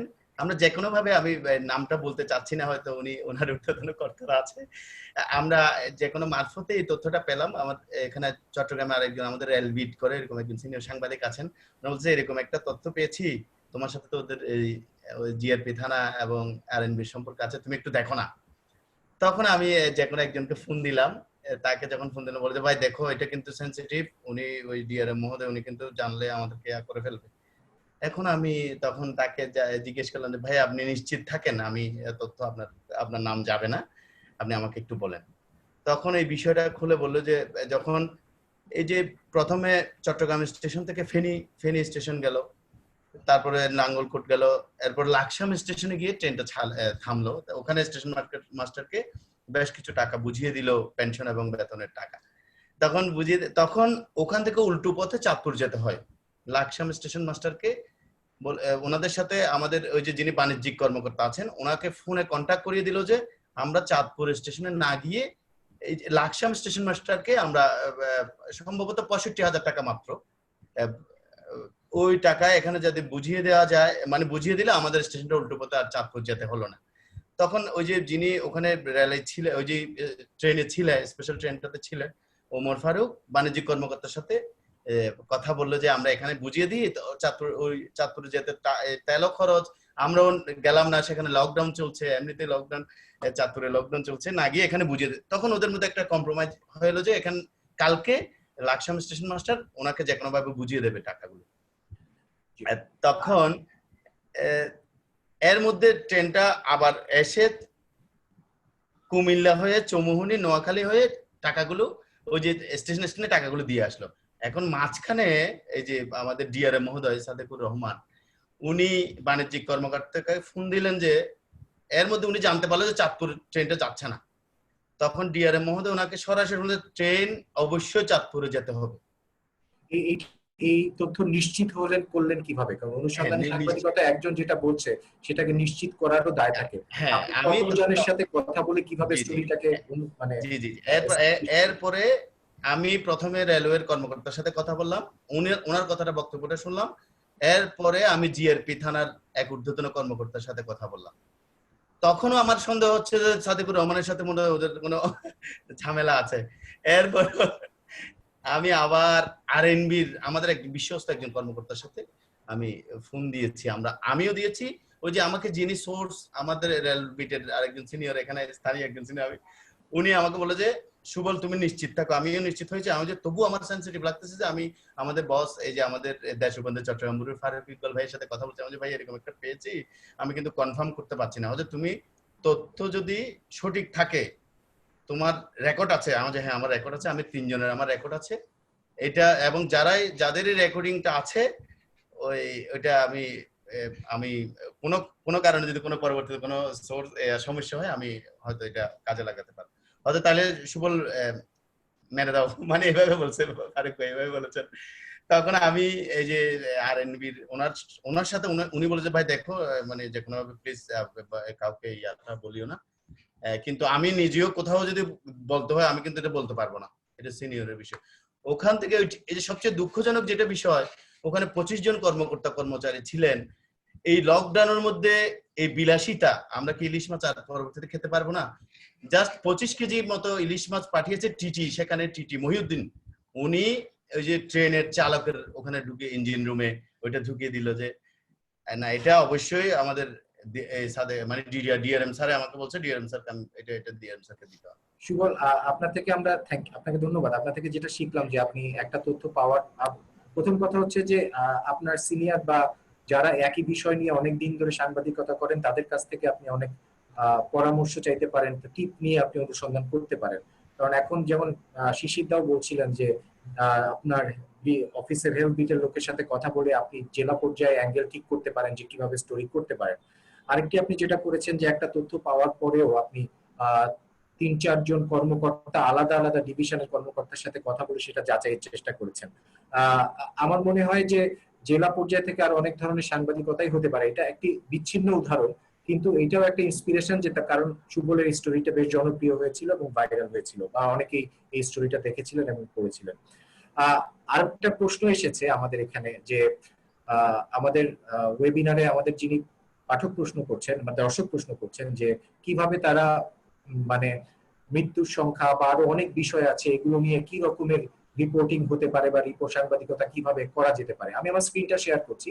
স্ক্রিনে দেখেন যে ফাইন্যান্সিয়াল টাইমস একটা রিপোর্ট করেছে। তারা যারা ওদের যে মৃত্যু নিবন্ধন সেখান থেকে ওরা হিসাব করে বের করেছে যে মৃত্যুটা আসলে ডেটা পিস, এটা ডেটা থেকে তারা বের করেছে যে স্বাভাবিক সময় মৃত্যু তার তুলনায় বেশি মৃত্যু হয়েছে কিনা। 41,000 বেশি মৃত্যুর রেকর্ড তারা সাংবাদিকতা দিয়ে বের করে আনার পর যুক্তরাজ্য সরকার তাদের অফিসিয়াল ডেটাকে বাড়িয়ে মৃত্যুর সংখ্যাকে বাড়িয়ে দিতে বাধ্য হয়েছে, কারণ এটা এরকম একটা রিপোর্ট ছিল। এখানে নিউ ইয়র্ক টাইমসের একটা ডাটা রিপোর্ট আপনারা দেখতে পাচ্ছেন, যেখানে দেখানো হচ্ছে যে তারা সেলফোনের লোকেশন ডাটা দিয়ে বের করেছে যারা ধনী মানুষ, যারা বড় লোক তারা বেশি ঘরে থাকছে, কিন্তু যারা দরিদ্র তাদেরকে ঘর থেকে বের হয়ে মুভ করে কাজ করতে হচ্ছে। এটা একটা ধনী দরিদ্রের বৈষম্য মোবাইল ফোনের লোকেশন ডেটা থেকে তারা বের করেছে। সো ডেটা নির্ভর, যেমন রয়টার্স এর একটা স্টোরি ব্রেকিং দ্য ওয়েব, সেখানে তারা দেখাচ্ছে যে কিভাবে এরকম স্টোরি করতে হয়, বা তারা ডেটা নির্ভর একটা স্টোরি থেকে কিভাবে আমরা কি সঠিক পথে আছি কিনা রোগটাকে নিয়ন্ত্রণে রাখার ক্ষেত্রে সেটা তারা দেখাতে পারছে। একইভাবে ইকোনমিস্টেরও ট্র্যাকার আছে, তারা বিভিন্ন দেশের মৃত্যুর সংখ্যাকে নিয়ে প্রশ্ন তুলছে ডেটার ভিত্তিতে। সো এগুলো কয়েকটা উদাহরণ যেটা আমি বলবো যে ডেটা সাংবাদিকতার জায়গাটাকে নতুন করে সামনে আনছে এই কোভিড। কারণ হলো এখানে আসলে এখন ডেটা নির্ভর সঠিক তথ্য নির্ভর তথ্যকে সামনে আনার বিষয়টা সামনে আসছে। এমন জায়গায় নীতি আপার কাছে আমার প্রশ্ন হবে যে আমাদের দেশে কি এই ধরনের রিপোর্টিং করার সুযোগ আছে, বা থাকলে কতটুকু? আমাদের সীমিত সক্ষমতা বা ডেটা ইউনিট নাই পত্রিকায়, তারপরেও আমরা কিভাবে এ ধরনের বস্তুনিষ্ঠ তথ্য নির্ভর অনুসন্ধানকে সামনে নিয়ে আসতে পারি?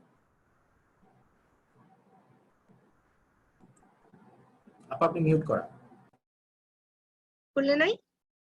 হ্যাঁ, আমরা কিন্তু এরকম গুছানো ডেটা পাওয়ার সম্ভাবনা খুব কম, ডেটা লুকাবে। কিন্তু যেটা করতে হয় তখন, আমি এতটুকু পরিসরেও যদি নিজেকে ডেটা তৈরি করতে হয়, এই যে ঢাকার বাইরে যে যারা স্টোরি খুঁজছেন, উনি যদি ওনার উপজেলা, ওনার পাড়া, ওনার এলাকার হিসাবটা রাখেন মেটিকুলাসলি, উনিও কিন্তু একটা ডেথ ফিগার বার করতে পারবেন। ঢাকায় যতগুলো কবরস্থান আছে যেখানে কবর দেওয়া হয়, সেইগুলোতে কেউ যদি একটা হিসাব রাখে যে কিরকম, নিজেকে ডেটাটা তৈরি করতে হবে।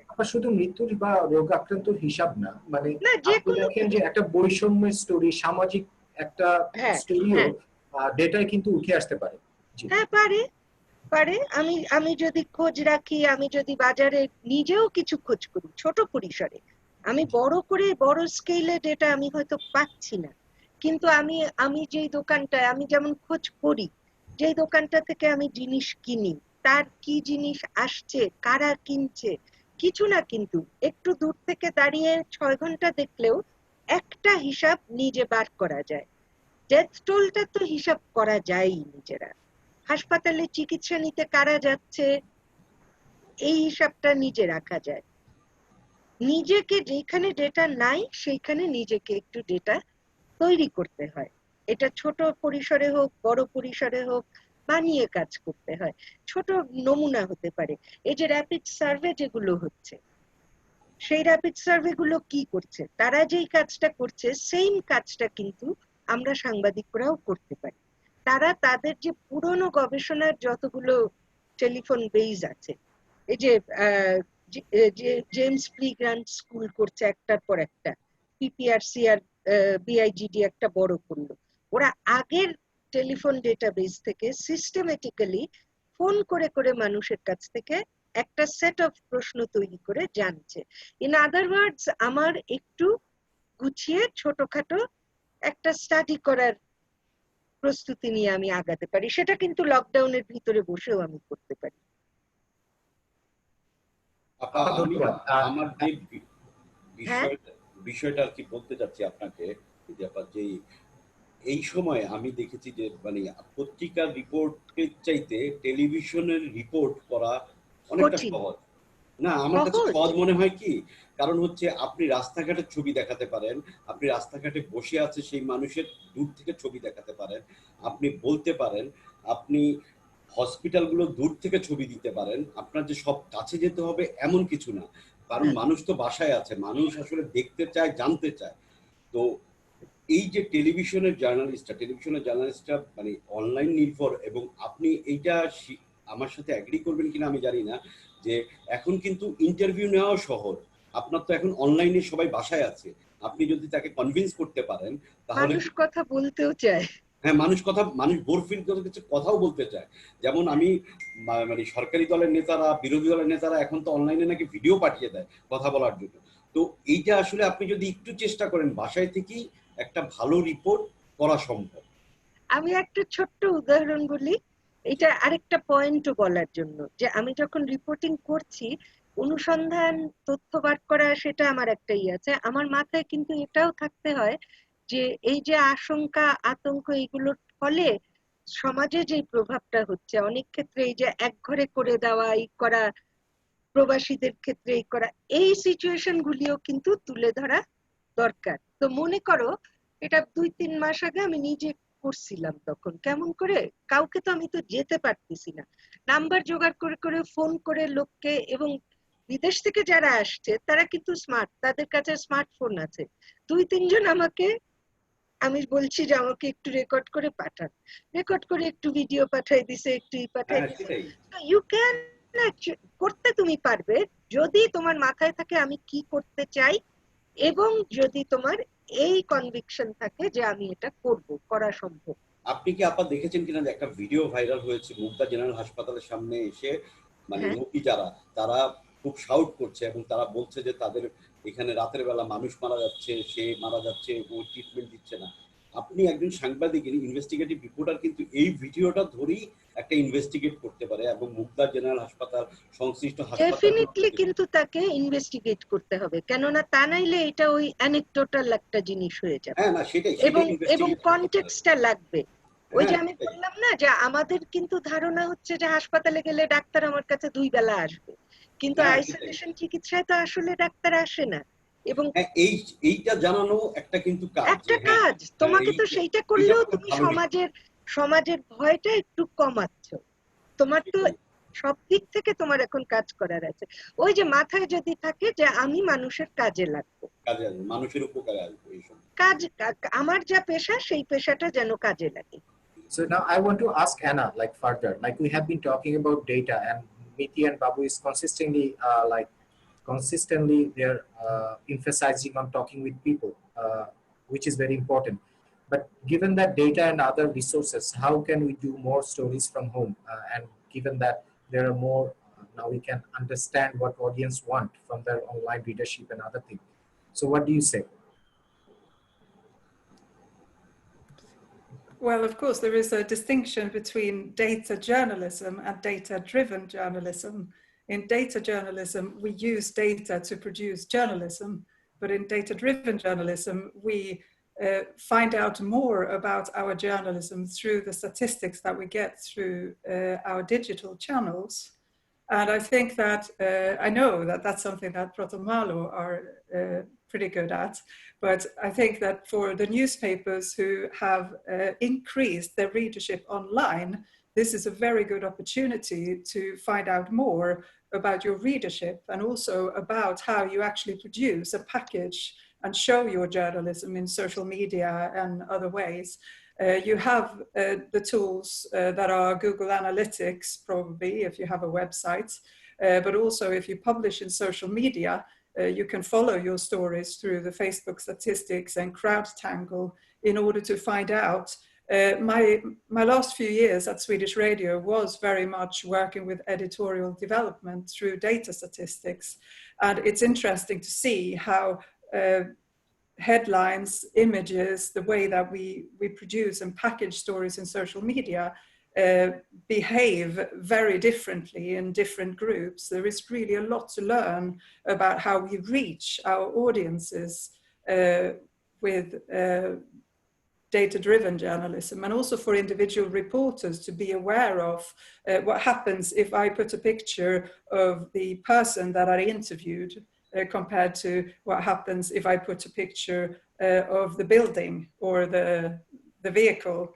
There is a very different response in social media for how people will interact with your material and how they will read and consume your material as well, which I think is an opportunity to seize now when you probably have a rising readership online and have a possibility to follow your different jobs that you're doing. And this is important also when it comes to investigative journalism and how we promote and package that, because this is our finest, this is our absolutely best journalism, and we need a big amount of readers to read the things that we have spent so much time producing. If it falls on the distribution, then that's a very sad thing, because I shouldn't say it's easy to get right, but it's possible to get right. And there is a lot of science around this as well, how to put your best foot forward when it comes to presenting your stories. Also, I think that seeing as we have so many people working in journalism here and so many reporters, don't forget that the IJP is open. The Investigative Journalism Partnership is still open for the media houses to request assistance, and that can be data experts, both when it comes to data-driven journalism and when it comes to data journalism. So if we need extra resources for the newspapers in terms of having a mentor who can help you get the right stories out of your data sets, then that's a great opportunity Anna, to thank you. I use think right now. at this point, I want to go to Hasibur Rahman, Executive Director of MRDI. Oh, sorry. Yeah, Yes. at this point, because you just linked him when Yeah. you were talking with IJP. So, Hasibur Sorry, Rahman, আমি Hasibur. জানতে চাই যে এই একটা ইঙ্গিত দিল যে আইজেপি এটা অনেকে হয়তো বুঝবে না, বাট আমি যেটা জানতে চাই যে এমআরডিআই কিভাবে আরো বেটার রিপোর্টিং এর ক্ষেত্রে কোভিড-19 নিয়ে, মানুষের সমস্যা নিয়ে, সম্ভাবনা নিয়ে বা ডেটা নিয়ে আরো বেটার রিপোর্টিং করার ক্ষেত্রে এমআরডিআই কিভাবে সাহায্য করতে পারে? আপনি মিউট করা। হ্যাঁ, অনেক আলোচনা স্টোরি প্ল্যানিং কিভাবে করা। আমরা আমাদের অর্গানাইজেশন থেকে যেহেতু ক্যাপাসিটি বিল্ডিং নিয়ে কাজ করি এবং আমরা মনে করি যে এইটা একটা সময় যেখানে যে কোনো ধরনের স্টোরিতে আমরা সাপোর্ট করতে রাজি আছি, অবভিয়াসলি থ্রু মিডিয়া হাউস হতে হবে। কোনো মিডিয়া যদি তার কোনো প্রপোজাল নিয়ে আমাদের কাছে আসে, যে আমাদের প্রায় এই মুহূর্তে 8টা-9টা বড় মিডিয়া হাউসের সাথে পার্টনারশিপ আছে। ঢাকার বাইরে যারা আছেন তারা যদি কোনো ধরনের স্টোরি প্ল্যানিং করতে চান, সেখানে যদি আপনারা কোনো সাপোর্ট প্রয়োজন মনে করেন, যে টেকনিক্যাল নলেজ দরকার, সেইখানে আমাদের ইনভেস্টিগেটিভ হেল্প ডেস্ক আছে, সেখান থেকে আমরা টেকনিক্যাল সাপোর্ট দিতে পারি। যদি ডাটা নিয়ে কাজ করতে চান, ইয়েস, সেটার জন্য যদি মেন্টর দরকার হয় তাহলে আমরা সেই মেন্টর সাপোর্টটা দিতে পারি। সেটা যদি লোকাল মেন্টর আমরা ওরকম খুঁজে না পাই, যদি এটা ইন্টারন্যাশনাল মেন্টর হয় আমরা সেই মেন্টরিং সাপোর্টটা দিতে পারি।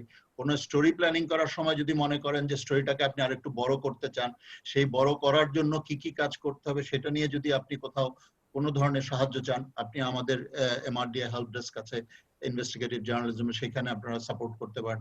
আপনারা যদি ব্যক্তিগতভাবে কোনো ঢাকার কোনো রিপোর্টারকে পছন্দ করেন যে তার সাপোর্ট নিয়ে আপনি একটা স্টোরি করতে চান, আমরা সেই নেটওয়ার্কটা তৈরি করে দিতে পারি। আপনারা যদি মনে করেন যে দেশের বাইরের অন্যান্য ইনফরমেশন নিয়ে আপনি একটা স্টোরি তৈরি করতে চান, সেইখানে যদি কোনো ধরনের সাপোর্ট আপনাদের লাগে তাহলে আপনারা আমাদের কাছে আসতে পারেন। এবং এগুলা যদি মিডিয়া হাউসের এডিটরদের মাধ্যমে আসেন সেটা আমাদের জন্য অনেক ভালো। আমরা সেই জায়গায় যে কোনো ধরনের সহায়তা করতে প্রস্তুত আছে এবং আমরা মনে করি যে অতীতে যেভাবে করে সাংবাদিকতার মান উন্নয়নের জন্য কাজ করেছি, এখনো আমরা এই বিশেষ পরিস্থিতিতেও আমরা আপনাদের পাশে থেকে আপনাদের রিপোর্টের মান উন্নয়ন এবং পাঠকের চাহিদা মেটার জন্য কাজ করতে পারবো বলে আমরা মনে করছি। ধন্যবাদ মুকুল ভাই। আমরা এখন একটু অনেকগুলো প্রশ্ন এসছে, মানে এর ভিতর কিছু প্রশ্ন স্পেসিফিক এলাকার সমস্যা নিয়ে, যে উনি হয়তো একটা মানুষের কাছ থেকে তথ্য পেয়েছেন, যেমন আব্দুল কাদের নাহিদ বলছেন, কিন্তু সহযোগিতা পাচ্ছেন না বলে উনি তথ্য পাচ্ছেন না। আবার অনেকে বলছেন যে একটা স্পেসিফিক, যেমন ডাক্তার সহকর্মীদের কথা বলায় যেভাবে নিষেধাজ্ঞা আরোপ করা হচ্ছে সেখানে সাংবাদিকদের করণীয় কি হতে পারে, এটা প্রশ্ন করছেন নির্ঝর। সরোয়ার প্রশ্ন করছেন যে একটা স্পেসিফিক জায়গায় একজন ব্যক্তি এবং তার ত্রাণের থেকে তার অংশ চাওয়া নিয়ে কথা বলছেন। এখন এই ছোট ছোট উদাহরণগুলো নিয়ে আমার মনে স্পেসিফিক কথা বলাটা খুব মুশকিল, কারণ এক এক জেলার অভিজ্ঞতা এক এক রকম এবং সবখানে হয়তো একটা সাংবাদিককে তার নিজস্ব টেকনিক অ্যাপ্লাই করে তার তথ্যগুলো ম্যানেজ করতে হবে। যেমন আমরা জেনারেলি বলেছি যে সাধারণ মানুষ আপনাকে এভিডেন্স দিতে পারে, আমরা জেনারেলি বলেছি ডাক্তাররা নিজেরা আপনাকে ভিডিও বা তথ্য দিতে পারে, কিন্তু একটা প্রশ্ন এসছে যেটা আমি নীতি আপাকে করতে চাই এবং শেষের দিকে যেটা প্রশ্ন করেছে যে, এবং অভিজিৎ প্রশ্ন করেছেন তৃণমূলে জেলা পর্যায়ে অ্যাঙ্গেল কি হতে পারে, এটা নিয়ে আমরা কথা বলেছি। আবার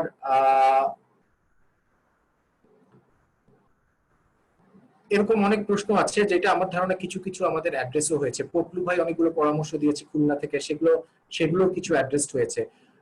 তবে যে প্রশ্নটা মজিবুল হক করেছেন, উনি বলছেন যে আমার রিপোর্টে তো আসলে ইম্প্যাক্ট যদি না হয় তাহলে এত অনুসন্ধানী করে সাংবাদিকতা করে আলটিমেটলি লাভ কি? এর লাভ নেই তাহলে নীতি আপা, যে তার ইম্প্যাক্ট না হলে কি আমি রিপোর্ট করব না, বা আমার ইনসেনটিভটা কি, আমি রিপোর্টটা কেন করবে অনুসন্ধান? আমি একটা জিনিস বলি যে গাছে থেকে যে ফল বীজ পড়ে, যে কোনো গাছ থেকে, হ্যাঁ, একটা বেল গাছ থেকে যে কত শত কোটি কোটি বীজ পড়ে, কয়টা গাছ উঠে, তাই বলে কি বীজ ফেলবো না আমি? তাই বলে আমি করব না? আমার তো করতে হবে, এবং ইম্প্যাক্ট আজকে না হলে কালকে হবে, কালকে না হলে পরশু হবে। আমি চেষ্টা করব ইম্প্যাক্টটা যেন হয় সেইভাবে কাজ করতে। কিন্তু আমি কাজের শুরুতে যদি ভাবি যে এটা তো আর কোনো ইম্প্যাক্ট হবে না, খামোখা আমি কেন করব? আর ইম্প্যাক্ট ইম্প্যাক্ট সবসময় অত ডিরেক্টলি কিন্তু বোঝাও যায় না, ইম্প্যাক্ট লাগে অনেক সময়, এবং কারুর মনে থাকে, কারুর মনে একটা কোথাও যে লাগে আর লেগে থাকতে হয়। ফলো আপের কথাটা আমি শুরুতে এই জন্য বলছিলাম যে আমি যে স্টোরিটা আজকে করি, আমার 10 দিন 15 দিন পর একবার সেই স্টোরিটার কাছে আবার ফিরে যেতে হয়, যদি আমি আমার ইরাদা থাকে যে আমি এটার থেকে একটা কিছু বার করবো। কিন্তু কাজ আমাকে করতে হবে, আমার তো কাজ করা নাকি। আপনাকে থ্যাংক ইউ। আমরা শেষ করব। যাদের একটু পড়াশোনার আগ্রহ আছে বা যারা বিষয়টা সম্পর্কে আরো জানতে চান, তাদের জন্য আমাদের পরামর্শ হবে, আমরা অনেক কাজ করার চেষ্টা করছি যে কিভাবে আরো বেশি তথ্য উপায় মানুষের কাছে পৌঁছে দেওয়া যায়। সেটার অংশ হিসেবে আমি আমার স্ক্রিনটা শেয়ার করছি। যেমন আপনারা যদি জিআইজেএন বাংলা, আমরা এমআরডিএ এবং জিআইজেএন একসাথে এই কাজটা করে, এখানে আপনারা বাংলা অনেক রিসোর্স পাবেন, কিভাবে ভুয়া তথ্য যাচাই করবেন, আপনি কিভাবে সোর্স কারা হবে, কত ধরনের গল্প হতে পারে, তথ্য কিভাবে পাবেন, এক্সপার্টরা এখানে বলছে, আপনার ব্যবসা নিয়ে পরামর্শ আছে, আপনি টুল নিয়ে স্টোরি আছে, বিভিন্ন দেশে কত রকমের অনুসন্ধান হচ্ছে সেটার বিবরণ আছে, আপনি যদি ট্রমা আক্রান্ত হন আপনি কিভাবে বুঝবেন এবং কি করবেন, এই ধরনের স্টোরি আছে। সো আমরা এই ধরনের নলেজ প্রোডাক্ট জিআইজেএন বাংলা দিয়ে গুগলে সার্চ দিলেই পেয়ে যাবেন। সেখানে যদি আপনারা যান তাহলে আপনারা আমার মনে হয় অনেক নলেজ রিসোর্স পাবেন। আমরা একটি গাইড বইও তৈরি করার চেষ্টা করেছি, ঝুঁকি নিয়ে প্রশ্ন আছে, কিভাবে ঝুঁকি আপনি সামাল দিবেন। আমাদের এমআরডিআর ওয়েবসাইটে সেই একটা গাইডও পাওয়া যায়, যেটা আপনাকে অনেক তথ্য দিবে এবং লিংকের সাথে পরিচয় করিয়ে দিবে, যেখানে আপনি যেতে পারবেন। আমরা লেটস কনক্লুড আনা এন্ড বাবু ভাই, মুকুল ভাই, নীতি আপা, Anna, thank you very much. Subal, Alo, Shishir দা, ইনাম ভাই শেষ পর্যন্ত জরুরি মিটিংটার কারণে আমার সাথে আসতে পারেননি। আমরা দর্শকদের কাছ থেকেও এই জন্য একটু ক্ষমা চেয়ে নিচ্ছি, কারণ ওনার কাজটা আসলেই অত্যন্ত জরুরি ছিল, যে কারণে উনি 5 মিনিট আগে আসলে এখান থেকে গিয়েছেন, আমাদের সাথে থাকতে পারেননি। বাট আমরা মনে করি যে আলোচনাটা ভালো হয়েছে। এখান থেকে যদি ভালো কিছু হয়, মানুষ যদি ভালো স্টোরি করার সুযোগ পায় আইডিয়া নিয়ে, এবং তাতে যদি 10টা মানুষের উপকার হয়, তাহলে আমরা মনে করব আমাদের এই ওয়েবিনারটা সফল হয়েছে। এবং আপনাদেরকে সরাসরি অংশ নেওয়ার জন্য, ফেসবুকে দেখার জন্য ধন্যবাদ এমআরডিআই এবং এমআরডিআই এবং ফ্লো মিডিয়া ইনস্টিটিউটের পক্ষ থেকে। ধন্যবাদ সবাই।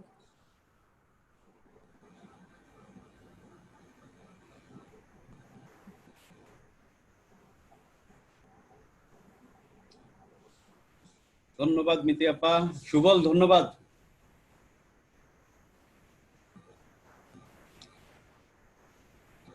মিতি আপা বলেন, শোনা যাচ্ছে? আমি বলছি যে যারা যুক্ত ছিল, যারা, আমি তো তাদেরকে তো আমরা দেখতে পেলাম না, তারা অনেক, মোট 40 জনের মতো ছিল যুক্ত। আচ্ছা, সকলকে ধন্যবাদ। সকলকে ধন্যবাদ, সবাই শুনতে পাচ্ছে। ঠিক আছে মিতি আপা, ভালো থাকবেন। আচ্ছা, ভালো থাকবেন।